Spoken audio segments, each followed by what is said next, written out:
we need to talk about the way some of these prominent college football coaches flopped in week one and determine whether it was just a bad start or if the coach is on shaky ground.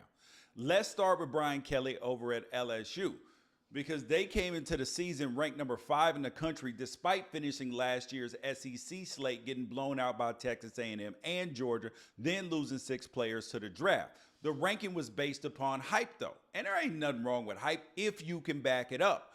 But on Sunday, no NFL games. The entire football-loving world watched Florida State outscore LSU 31-7 in the second half. Seminole quarterback Jordan Travis personally took all of Jaden Daniels' preseason Heisman hype. And is this a bad start or is Brian Kelly on shaky ground? It all depends. Outside of Georgia, LSU has one of the friendliest schedules for a supposed championship contender in the country.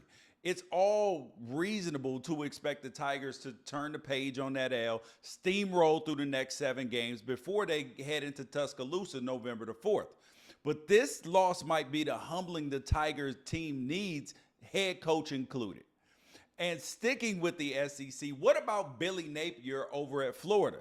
Because Billy Napier and the Florida Gators could not have picked a worse time to get physically dominated by a short-handed Utah roster, missing 8 starters. Then you got the Swamp Kings documentary that whitewashed Urban Meyer's image and waxed poetic about the mid-2000s championships team that dropped.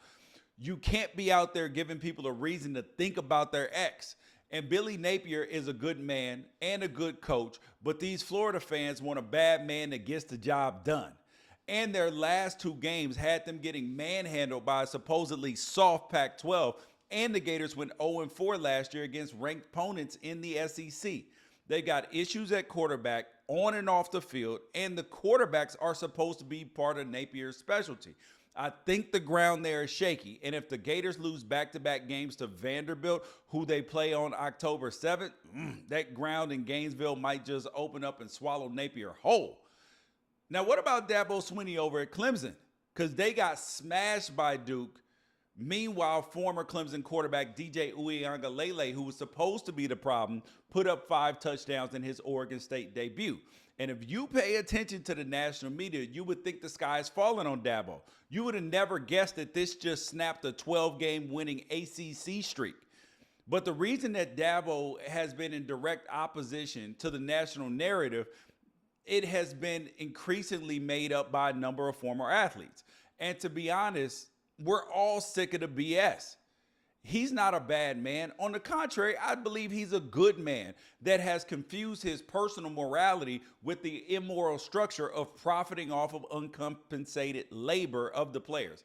It's what made him say he'd quit if players ever got paid, without a hint of the irony that bi-weekly he's cashing checks somewhere in the 6 digits.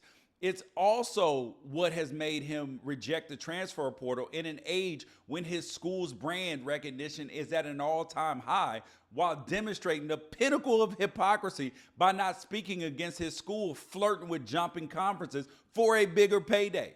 So yeah, if it feels like people are rooting for Dabo to lose, it's because they might be. And some of that shaky ground that Clemson, it might be manufactured. But it could turn real if they start 0-2 in ACC play for the first time since 2010. And Clemson has Florida State on September 23rd. Ooh, boy, let that sink in.